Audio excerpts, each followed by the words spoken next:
Hello and welcome. If there's one thing that's fairly evident about this channel so far, it's simply that I've not really looked at any GPUs from Nvidia.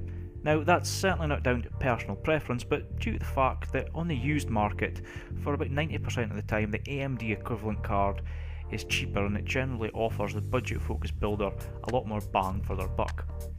That is until today, where we're going to be looking at an MSI GTX 770 and putting it through its paces in Crysis 3.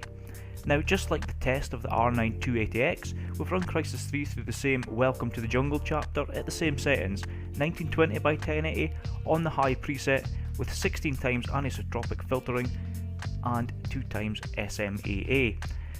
Unlike the R9 280X though, which comes with 3GB of GDDR5 RAM, the GTX 770 we have here, it only comes with 2GB, although 4GB models are available.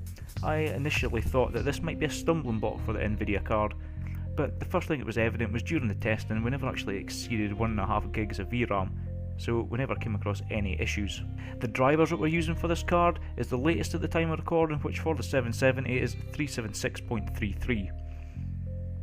I'll be perfectly honest here, I went into this test thinking that the GTX 770 it would perform ever so slightly worse than the R9 280X, but the reality of it was that, in Crysis 3 at least, the two cards performed neck and neck, with the GTX even pulling slightly ahead by a couple of negligible frames.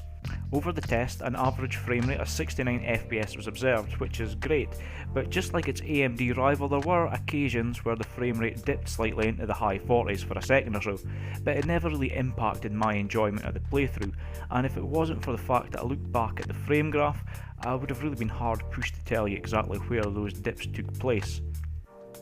Now, the fact that we got higher average frame rates on the 770 compared to the 280X, it might be down to the GPU boost technology that Nvidia's got on these cards. The GTX 770 ships with a base clock of 1059 MHz, but with boost clock enabled, and in a very well cooled case like this one, we got a consistent GPU frequency of 1215 MHz over the whole play session, and it's this boost that seems to have given it the edge against the stock clock 280X in this test. Which I really shouldn't be surprised at, considering that back in 2013 these cards were continually trading blows with each other, and it appears that even 3 years on they're still at it. This GPU, it cost me under 80 quid, and there are plenty on eBay at the moment which can be had in the £80 to £100 bracket. Likewise in the US there's many listed as buy it now for around about $120, and most of the auctions actually end a little bit lower. Now this puts it firmly in the sights of something like the 1050 or an RX 460, but when you're going with an older GPU like this, you've got to be aware that there are some drawbacks. For example, the power requirements. This particular GPU, it requires two 8-pin power connectors, so it's probably not going to be for you if all you want to do is take a off-the-shelf desktop and turn it into a gaming rig. Well folks, that pretty much wraps it up for this Crysis 3 test of the GTX 770.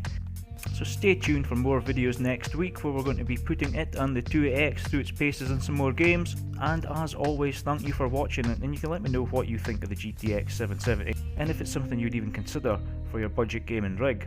Remember to hit that subscribe button if you've not done so already, and I'll see you next time.